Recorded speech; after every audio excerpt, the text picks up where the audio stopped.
Hi there guys, and welcome to the latest episode of the Cryptoverse, your regular dose of news and commentary on Bitcoin, cryptocurrencies, and blockchains. My name's Chris Coney, I am the host of the Cryptoverse and the founder of cryptoversity.com, which is the online school where you set the price to learn about Bitcoin, cryptocurrencies, and blockchains. You can find out more at cryptoversity.com. If you go to cryptoversity.com/podcast, you can subscribe to the Cryptoverse on any of your favorite platforms, including YouTube and Steemit. If you click through to Steemit, please upvote this episode on the Steemit blockchain so that we'll get financially supported for producing the show. If you'd prefer to contribute some Bitcoin, you can do that on that page as well.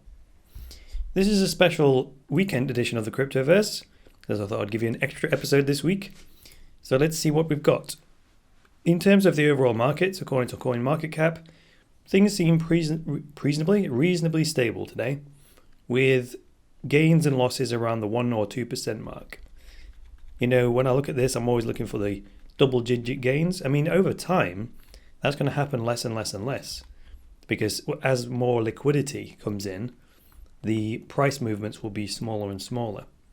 And because today's a weekend, I assume that there would be less movement. So there isn't really anything to report in terms of the market. I'm now going to look at the Bitcoin price chart at bitcoinwisdom.com, and all very tight. The last several days, the range of movement in Bitcoin has got tighter and tighter and tighter over the last several weeks. So going back to, let's see here, the 12th of the 6th, so that would have been the 12th of June, you had these massive movements of like 10% in a single day. And since then, it's gradually got, the candlesticks themselves have gradually got narrower and narrower to right now where I've drawn this symmetrical triangle thing, and it's bringing things to a head. So within the next 5 days, by the looks of this, there'll be a move to the upside or the downside. So we'll see, rather than a sideways move. All right, the news today is courtesy of Bitcoin.com, and the article is entitled, "The Bitcoin Economy Has Grown and Matured, Study Reveals." And this article was written by Jamie Redmond for Bitcoin.com. So credit where credit is due. So researchers have recently published a paper called "The Evolution of the Bitcoin Economy, Extracting and Analyzing the Network of Payment Relationships," which explains how the Bitcoin protocol is maturing. The Bitcoin economy has grown up. In partnership with Deutsche Bundesbank, that's the central bank of Germany, isn't it? So in partnership with Deutsche Bundesbank, the University of Wisconsin, and the UCL Center for Blockchain Technologies, researchers declare that Bitcoin is maturing towards critical mass and enterprise usage. Well, that's good news. Data reveals that transactions across the network have risen exponentially and seem to be increasing at a rapid rate. This makes Bitcoin an appropriate study, researchers say, that explores how this cryptocurrency will evolve over time. So let's substantiate these claims. It says the data reveals that transactions across the network have risen exponentially. Is that true? Let's just take a look. So I'm going to go to blockchain.info, and I've got the unconfirmed transactions page in my bookmarks. But on blockchain.info, there's also a charts tab, and they've got all kinds of data you can analyze. Let's see, transactions per block. What do we want to know? We want actual number or network activity. Here we go. Transaction volume. Yeah, maybe we'll go for that. The number of daily confirmed Bitcoin transactions. Let me take a look at this and see what it says. Okay, so this is going back, well, it's got about a year's worth. If I click all time to see the entire history of the network. Right, so we've got a chart going back from January of 2009, and then it really starts to take off about April, May of 2012, and then it steadily increases over time. I wouldn't call that exponential though. If you go on bitcoin.info, click on charts and look at confirmed transactions per day, there's a good incline, and I guess it's getting steeper as time goes on, but it's not a parabolic curve as they call it. So, and they seem to be increasing at a rapid rate. Yeah. So what are we at now? Like as of today or yesterday, the 29th of July, 231,414 confirmed transactions on the Bitcoin blockchain. The highest ever on record, according to this, was it was in 2016, and is this an American date system? Because it's got, so it's got the month first. So that would mean March the 2nd, when we had 276,448 transactions in a single day, which is cool. But the thing is, that exponential increase, the Bitcoin network can only handle whatever it is, 3 transactions per second with the current block size. So that's going to be a problem sooner or later, as we've been discussing in the block size debate. So this makes Bitcoin an appropriate study, research say, that explores how this cryptocurrency will evolve over time. And the paper explains, quote, "It becomes appropriate to explore how the Bitcoin economy is populated and extract the map of payment relationships, as well as to trace the evolution of those relationships over time. This paper takes that direction by identifying the interconnection between the economic agents that use the Bitcoin payment network to transfer the digital currency among each other." See, this is fascinating, isn't it? When you have a public blockchain, you can look at where the money's coming from and where it's going. So I haven't read this whole article yet. When I do the Cryptoverse, I literally read it for the first time so that I can give you the thoughts off the top of my head and comments. But I can see where this is going in terms of figuring out what people are buying with Bitcoin, right? So researchers discuss the many sectors Bitcoin has advanced, such as gambling and black markets, detailing how exchanges have matured over time before and after the Mt. Gox fiasco. Right. And just a general point about business and economic growth, you have to have failures like Mt. Gox, because if you're not pushing the envelope, and if you're not pushing it too far, you don't know where the limit is. So kind of innovation requires failure in that way. So the article goes on to say, the study also focuses on transaction relationships through clusters. The study also focuses on transaction relationships through clusters, and that allowed researchers to allocate how Bitcoin was being used by certain businesses. And the paper states, quote, "In particular, we start by clustering the minimum units of Bitcoin identity, which are the individual addresses. And they put them into what we call superclusters. And then we tag those clusters using de-anonymized addresses. A supercluster can be thought of as an approximation of a business entity in that it describes a group of addresses that are owned or controlled collectively for some particular economic purpose by the same entity." So that would be, I'll give you an example of this. That would be like Cryptoversity. So I process merchant payments for courses through Coinbase. And inside of my Coinbase account, I have a separate Bitcoin address for every single course. And the reason for that is so that I can track which courses are doing the best and which ones are earning the most or the least, so on and so forth. So they could use that kind of information to see that even though I've got one address per course, then they would be able to figure out that those collection of addresses all related to one single business entity that was cryptoversity.com, right? So that kind of makes sense. So it says the 3 stages of evolution. Furthermore, the research notes 3 distinguishable regimes that have occurred within the Bitcoin economy since Satoshi introduced the protocol. The first period is from 2009 to March of 2012, which they call the proof of concept period. This means the network has a subtle number of users, early adopters, and very little meaningful commercial activity. It's very interesting that it just mentions that this period went from 2009 to March of 2012, which is the exact point that I pointed out on the blockchain.info chart as being the point where transaction volumes began to significantly increase.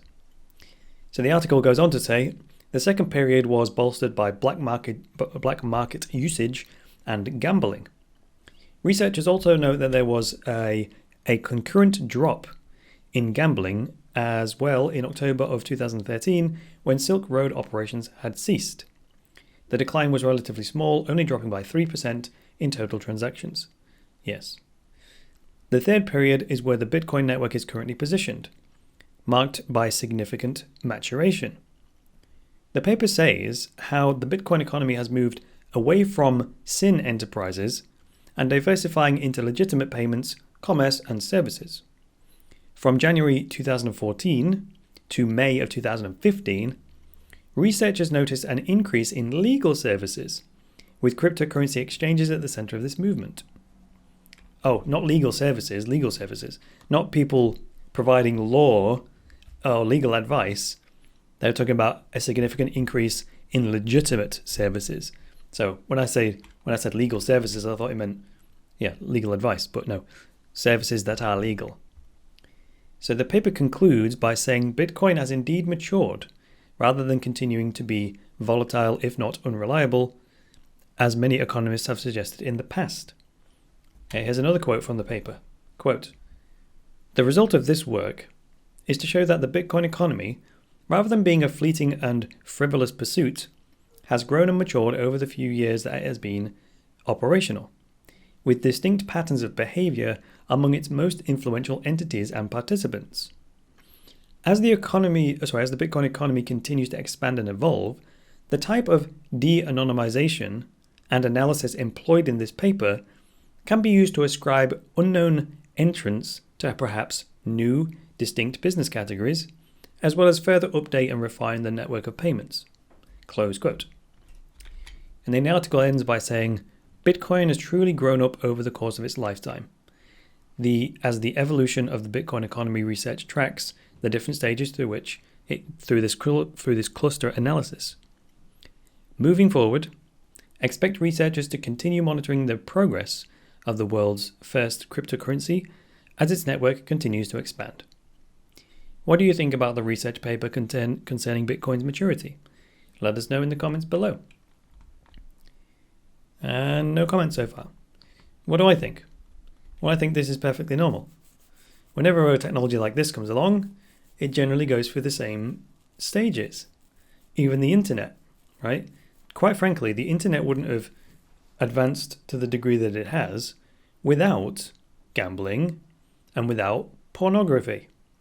So those are lucrative industries. They are highly competitive industries. And those two things, because it's lucrative, it provides the incentive to start a business and provide that service. But then it creates competition because lots of people want to tap that pool of money. And then the competition gives rise to innovation, because in the porn industry specifically, you don't need much of an edge over the competition to get ahead. So any single edge you can get in the gambling business or the porn industry will make you a staggering amount of money because there's so much available. So what does that mean? That means these two industries specifically are always on the lookout for the cutting edge technological evolutions, and then they can take advantage of them and make themselves some money. But in so doing that, it allows those technologies to be tested in a fierce environment, and then those technologies trickle down to the mainstream.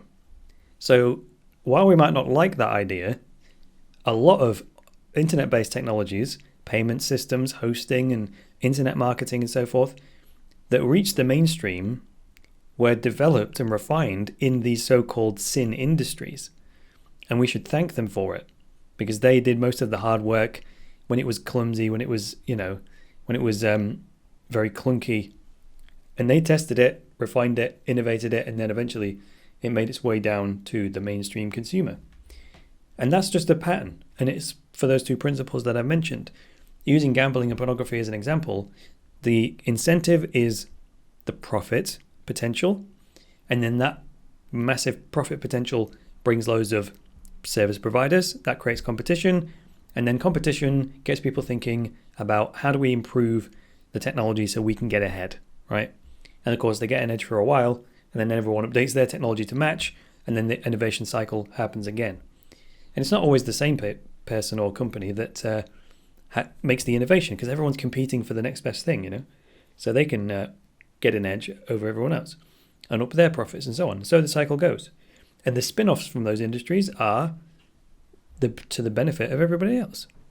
So Bitcoin is no different. The dark markets, the gambling industry, the porn industry, blah, blah, blah, the flipping escort agencies. There's an escort agency in the UK that accepts Bitcoin because it's a superior payment system. It's anonymous, it's cash-based, you can person to person and all that sort of thing. So those benefits are universal. Doesn't matter what kind of industry you're in. And it's, like I said, it's the industries that have the most to gain from the technologies that will adopt them. So yes, it's only a matter of time before technology moves through these cycles. And the next technology that's going to go through this process is VR. Virtual reality porn is straight out of the gate. As soon as mainstream consumer hardware was created, like the Vive and the Oculus Rift, people in the porn industry jumped straight on it and started creating 3D virtual reality porn because there's going to be a market for it.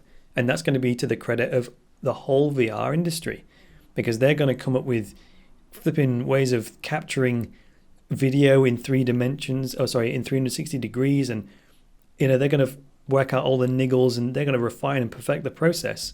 Then when it comes to shooting things like, I don't know, the Drone Racing League or something like that, they will be the benefactors of that kind of innovation. And they may not even know who the innovators were. And I don't think they care. They just care that the technology works when they want to use it. So that's my stance on the whole thing. Alrighty then. So that's going to do it for this edition of the Cryptoverse with me, Chris Coney. Please go to cryptoversity.com/podcast and subscribe on your favorite channel or network, iTunes, Stitcher, Google Play Store, YouTube. Please click on the Steam It logo on that page. Upvote this episode on the Steam network so that we can contribute and keep making the show. And if you want to support us with some Bitcoin, then do so with the address on that page. That's going to do it for today, guys. Until the next episode, it's me, Chris Coney, saying bye for now.